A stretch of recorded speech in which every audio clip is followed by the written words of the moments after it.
Meghan Markle's half-sister accused of subjecting her to ridicule and contempt.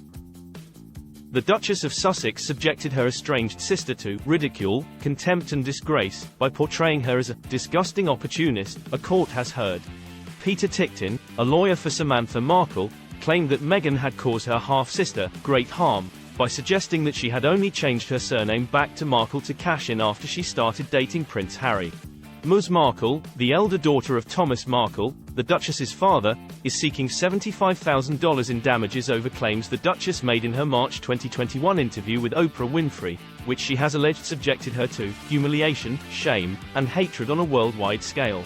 She has accused Meghan of telling false and malicious lies about her fairy-tale, rags to royalty, upbringing at her family's expense and has contested her half-sister's claim that she grew up as an only child.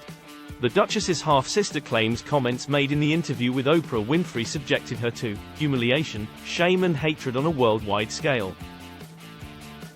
The Duchess's legal team is attempting to get the case thrown out, arguing that she did not deny having a half-sister and that her opinions and recollections of growing up were not proper subject matter for litigation in court.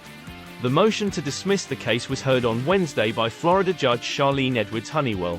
Opinions are not and cannot be defamatory. Michael Kump for the Duchess said that, not every perceived slight should be litigated and that calling someone an opportunist was not defamatory. The right to voice opinions, to even criticize, are even fundamental rights granted by the First Amendment, he said.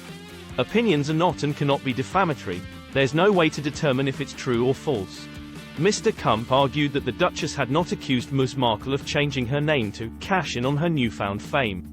He said she had told Ms. Winfrey that her half-sister had changed her name when she was in her early 50s when she started dating Prince Harry and had added, "So I think that says enough."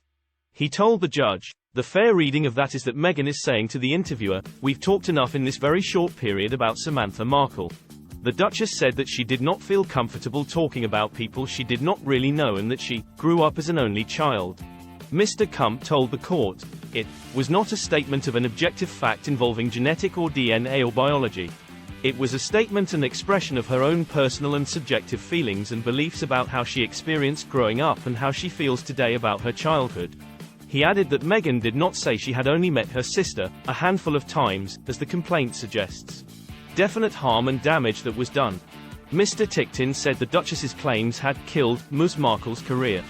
He told the judge, "Words are defamatory when they tend to subject one to hatred, distrust, ridicule, contempt, or disgrace, or tend to injure one in one's business or profession. In this case, we've got it all."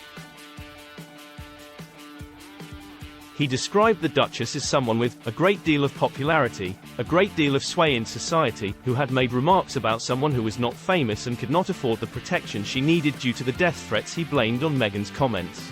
"This is not just a case where somebody is trying to make a dig at her sister because of a personal problem," he said.